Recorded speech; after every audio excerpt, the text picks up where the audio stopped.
স্বাস্থ্যোজ্জ্বল, দাগহীন, মসৃণ, সুন্দর ত্বক আমাদের সকলেরই কাম্য। আর সেই ত্বকটাই পেতে আজকের এই হোম রেমেডিটা ব্যবহার করে দেখো। এটা হলো একটা DIY homemade face wash, oats দিয়ে বানাবো, যেটা তোমাদের ভিতর থেকে ডেড স্কিনের লেয়ারটাকে সরিয়ে ভিতরের উজ্জ্বল আসল রঙটা বের করে আনতে সাহায্য করবে। পাশাপাশি স্কিনে কোনো র্যাশেসের জন্য বা ব্রণ ফুসকুড়ির দাগ থেকে থাকলে সেইটাও কিন্তু ধীরে ধীরে সেই দাগটাও মিলিয়ে দেবে। স্কিন যদি ভিতর থেকে পরিষ্কার থাকে, ব্লাড যদি পিউরিফাইড থাকে, তাহলে কিন্তু এই ব্রণ ফুসকুড়ির সমস্যা একেবারেই হয় না। তো দেখে নেওয়া যাক আজকে রেমেডিটা কিভাবে কাজ করবে আর কিভাবে তোমরা তৈরি করে নেবে। একটা কাঁচের বা স্টিলের বাটি নিয়ে নাও, প্লাস্টিক বাটি অ্যাভয়েড করো।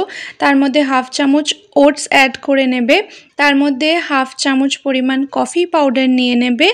এটা কেরালার কফি, আমার দিদি এনে দিয়েছে, তাই দেখতে একটু অন্যরকম লাগছে। তোমরা যেটা কফি তোমাদের বাড়িতে খাও সেই কফি পাউডারের হাফ চামচ মিশিয়ে নেবে এই ওটসের সাথে।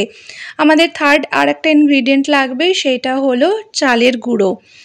একদম চামচের মাথায় করে অল্প একটু পরিমাণ চালের গুঁড়ো এর সঙ্গে মিশিয়ে নেবে ভালো করে।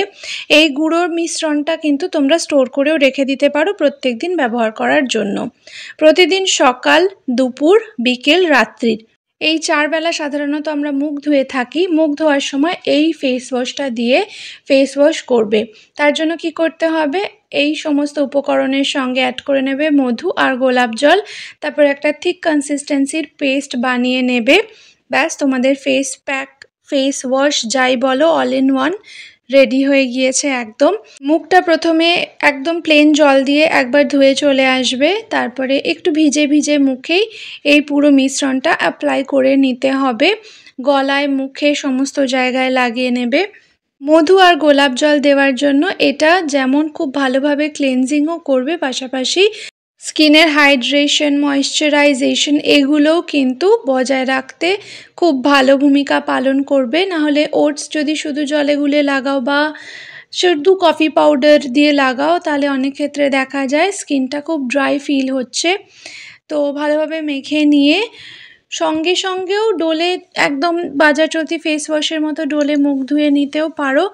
অথবা যদি বেস্ট রেজাল্ট চাও, এইটাকে মেখে 7-8 মিনিট মতো অপেক্ষা করে নেবে। তোমাদের ফেস প্যাকের পাশাপাশি ফেস ওয়াশও হয়ে যাবে। তারপরে প্লেন জল দিয়ে ধুয়ে নাও। এটাকে কিন্তু একদম খটখটে করে শুকোবে না, তাহলে তুলতে ভীষণ প্রবলেম হয়। ওটস তো একদম চিপকে যায় স্কিনের সঙ্গে। এটার একটা ভালো দিকও আছে, খুব ডার্ট পলিউটেন্টস খিঁচে বের করে নেয়। এরপরে মুখ ধুয়ে নেওয়ার পরে মুখটা মুছে হাতের তালুতেই নিয়ে নাও ওই 4-5 ফোঁটা মতো গ্লিসারিন, তার সঙ্গে হাফ চামচ বা মটরের দানা সাইজের একটুখানি অ্যালোভেরা জেল নিয়ে নেবে। গ্লিসারিন, অ্যালোভেরা জেল দুটো মিশিয়ে যতবার মুখ ধোবে, মুখ ধুয়ে মুখ মুছে এসে সঙ্গে সঙ্গে কিন্তু এইটা অ্যাপ্লাই করে নিতে হবে। তাহলে দেখবে দিন দিন তোমাদের ত্বক উজ্জ্বল থেকে উজ্জ্বলতর হয়ে উঠছে। স্কিনের হাইড্রেশনের কোনো প্রবলেম হচ্ছে না, ব্রণ ফুসকুড়ি হচ্ছে না। গ্লিসারিন, অ্যালোভেরা জেল লাগানোটা কিন্তু মাস্ট এই ফেস প্যাকটা বা ফেস ওয়াশটা ব্যবহার করার পরে। তোমরা রেজাল্ট দেখে অবাক হয়ে যাবে। অবশ্যই আমি যেভাবে বলছি ঠিক সেভাবেই এই ফেস ওয়াশটা অ্যাপ্লাই করে দেখো। ফার্স্ট ওয়াশ থেকে তোমরা ডিফারেন্সটা নিজেদের চোখে দেখতে পাবে। কিন্তু এটা লাগানোর পরে হাইড্রেশন কিন্তু মাস্ট, বারবারই বলে দিচ্ছি।